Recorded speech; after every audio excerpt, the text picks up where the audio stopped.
Hello everyone, welcome to my channel. This is me Diva Gupta and today we are going to discuss class 8th NCERT short notes of the chapter number 1 crop production and management. So let us start. तो इसमें हम पहला point जो पढ़ने जा रहे हैं वो है crops. So let us see what are crops. When the plants of the same kind are cultivated at one place on a large scale, it is called a crop.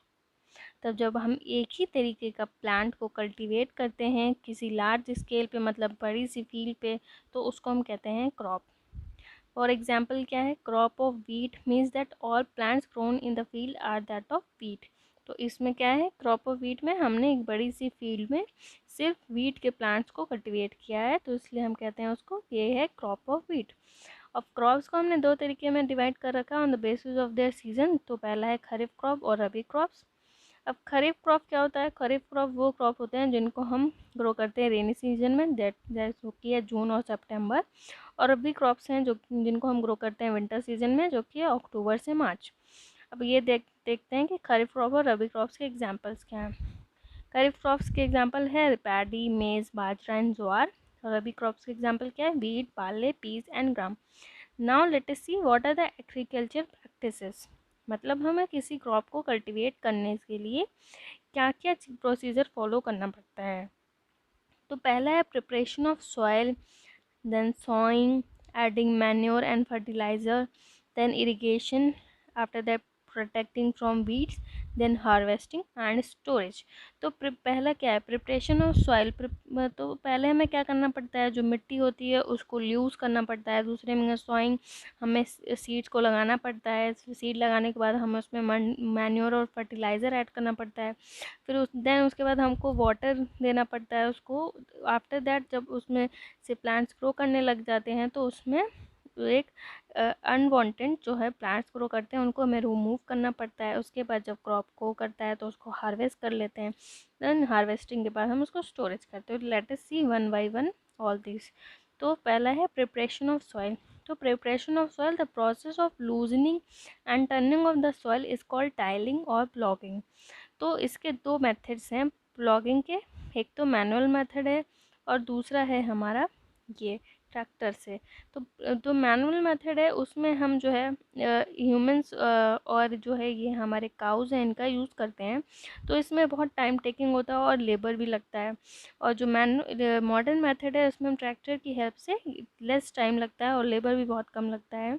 तो ये ईज़िली हो जाता है. तो इस प्रोसेस में mainly होता क्या है कि ये टूल है ये यहाँ पे यूज़ होता है.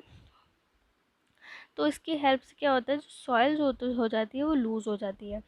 आफ्टर दैट जो सॉइल लूज़ हो जाती है तो वो इस तरीके से हो जाती है, यहाँ पे देख रहे हैं ऊबड़ का मतलब ऊँची कहीं ऊँची नीची इस टाइप से.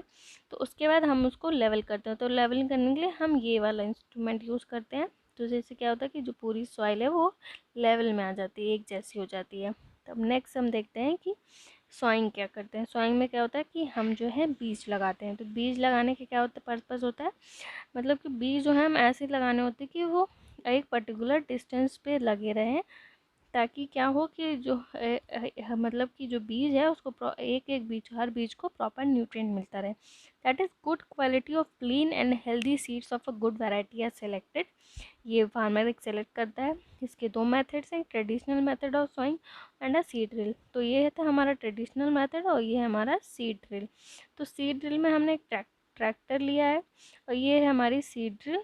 अब इसमें इसकी हेल्प से हम लेस टाइम में और नो लेबर की रिक्वायरमेंट से हम यहाँ पे सीड को सॉ करेंगे. तो इससे क्या होता है कि ये एक पर्टिकुलर डिस्टेंस में अपने आप लगती जाती हैं सीड्स. ये जो ये बने हुए हैं इनकी हेल्प से पर्टिकुलर एक अलग दूर दूर पे डिस्टेंस पे लगती जाती हैं सीड्स और एक प्रॉपर डेप्थ में अंदर तक चली जाती हैं. और जो मैनुअल मेथड होता था उसमें लेबर बहुत लगता है. और ये यहाँ पे ये जो बना हुआ है फनल टाइप का, इसमें ये लोग सीड्स को डालते हैं और ये जो नीचे जाके अंदर तक डेप्थ में जाता है. ऑल्दो इसमें मनी कम लगता है लेकिन इसमें लेबर बहुत ज़्यादा लग जाता है. नेक्स्ट हम देखते हैं कि फर्टिलाइज़र और मैन्योर. अब जब हमने सीड को सॉ कर दिया तो उसके बाद क्या ज़रूरत है, फर्टिलाइज़र और मैन्योर की. तो फर्टिलाइज़र क्या होता है, फर्टिलाइज़र होता है man made, that is prepared in factories and it does not provide any humus to the soil. Rich in nutrients like nitrogen, phosphorus and potassium. तो इस क्या इसमें रिच होता है, रिच होता है नाइट्रोजन, फॉस्फोरस और पोटेशियम में। अब मैन्योर क्या होता है, एक नेचुरल सब्सटेंस होता है जिसको हम ऑब्टेन करते हैं by the decomposition of cattle Dang and plant residue. और इसको हम फील्ड में भी प्रिपेयर कर सकते हैं, अपने आप खुद से प्रिपेयर कर सकते हैं। जो हमारा वेस्ट होता है, ये प्लांट्स का वेस्ट होता है या वेजिटेबल वेस्ट होता है, ग्रीन वेजिटेबल का, वो उसको यूज़ करके हम बना सकते हैं। And provide a lot of humus to soil and it is less rich in plant nutrients. Next हमारा पॉइंट क्या है, irrigation. Irrigation, what is irrigation? Supplying of water to the crop plants from the wells, canals or water reservoirs. तो जो है हम crop plants को water provide करते हैं तो उसको क्या कहते हैं, इरिगेशन। इसके दो मेथड्स हैं, traditional method of irrigation and modern method of irrigation. तो जो ट्रेडिशनल मेथड ऑफ इरिगेशन में होता क्या है, उसमें हम पानी भर के लेके आते हैं और जो है वहाँ फील्ड पे डालते हैं। अब ये जो है ये हमारा मॉडर्न मेथड है जिसमें स्प्रिंकलर सिस्टम और ड्रिप सिस्टम का यूज़ करते हैं। स्प्रिंकल में क्या होता है, एक पाइप जैसा होता है, उसमें प्रेशर से पानी आता है और वो पूरी फील्ड में स्प्रिंकल हो जाता है ऐसे ऐसे करके। और ड्रिप सिस्टम में एक यहाँ पे पाइप लगा हुआ है और यहाँ पे स्मॉल स्मॉल से होल्स बने हुए हैं जिससे कि ड्रॉप ड्रॉप करके पानी अपने आप अंदर रूट में चला जा रहा है। तो ये हमारा होता है ड्रिप सिस्टम। इससे पानी वाटर मतलब वाटर पानी पहुंच जाता है और ज़्यादा वेस्ट भी नहीं होता है। नेक्स्ट हमारा वीडिंग। अब जब क्रॉप्स ग्रो कर जाते हैं तो क्या होता है, जब ये जो अनवांटेड प्लांट्स भी वहाँ पे ग्रो करते हैं तो इसको हमें रिमूव करना होता है। Weeding, it is a removal of the weeds from the field. It is an effective pre-harvesting method of crop production and crop production management. It is an effective pre-harvesting method मतलब कि जब हम crop को harvest करने से पहले ही जो extra वाला है इसको रिमूव करेंगे। क्योंकि जब हम जैसे कि हम मॉडर्न मेथड का यूज़ करते हैं हार्वेस्टिंग के लिए तो हम ट्रैक्टर का यूज़ करते हैं, तो अगर हम अनवांटेड सीड्स को नहीं हटाएंगे तो ये भी साथ में मतलब कि निकल जाएंगे, तो इसलिए इसको हटाना पड़ता है। नेक्स्ट प्रोसेस है हमारा harvesting, then threshing and storage. Harvesting में जैसे कि आप देख रहे हैं यहाँ पे ये कटिंग हो रही है, यहाँ पे क्रॉप की कटिंग हो रही है।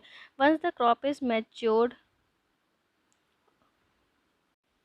और fully ripened, they are cut and gathered, which are collectively called harvesting. Harvest कर लिया, उसके बाद क्या प्रोसेस है, threshing. It is the process of separating the grains from the plants. अब ग्रेन्स को हमने प्लांट से रिमूव कर लिया, यहाँ पे आप देख सकते हैं इमेज में, देखिए कि ये यहाँ पे इसको सेपरेट कर रहे हैं और ये ग्रेन्स यहाँ पे अलग हो जा रहा है। Storage, it is the process of putting away a crop safely until it is dispatch to the market और sold off for personal use. अब यहाँ पे जब हम थ्रेशिंग करने के बाद जब ग्रेन निकल गया उसके बाद हम इसको स्टोर करते हैं। स्टोर उसको ऐसे प्रॉपर इस तरीके से स्टोर करना होता है ताकि उसमें कोई मॉइस्चराइजेशन ना पहुँच सके। तो ये है हमारा पूरे स्टेप्स हैं क्रॉप प्रोडक्शन में। देखिए पहला था हमारा प्रिपरेशन ऑफ सॉइल, उसमें हमने क्या किया, लेवलिंग की, प्लॉगिंग, मैन्योरिंग की। दूसरा सोइंग सीड्स में सेलेक्टिंग गुड सीड्स किया, ब्रॉडकास्टिंग सीड ड्रिल मेथड या ट्रांसप्लांटेशन, इरिगेशन किया। देन उसके बाद स्प्रिंग पेस्टिसाइड, डेटिन मैन्योर और फर्टिलाइज़र। उसके बाद वीडिंग किया, मतलब कि जो इन्वेंटेड थे उनको निकाला। देन हार्वेस्टिंग किया, वो भी दो तरीके से, या तो मैनुअली या फिर बाय यूजिंग कंबाइन। उसके बाद स्टोरिंग ऑफ क्रॉप्स। तो ये तो हमारा पूरा क्रॉप प्रोडक्शन का मेथड। नेक्स्ट आता है एनिमल हैजबेंड्री। एनिमल हैजबेंड्री क्या होता है, it is a branch of agriculture that is concern with animals that are raise for meat, fibre, milk और other products. It includes day to day care and selective breeding. इसमें क्या होता है कि हम जो एनिमल्स को मतलब कि पालते हैं उनको किसके लिए, क्योंकि वो हमें प्रोवाइड करते हैं मीट, फाइबर और मिल्क। तो इसी को कहते हैं एनिमल हस्बेंड्री, जहाँ पे हम एनिमल्स को रखते हैं, रेज करते हैं उनकी, ताकि उनसे हमें कुछ प्रोडक्ट ऑब्टेन हो सके। तो आज यहीं पे हमारा कंप्लीट होता है क्रॉप प्रोडक्शन एंड मैनेजमेंट का short notes. I hope you like the video. Thanks for watching. Do like and subscribe. For more related video, please watch my playlist NCERT revision. Thank you.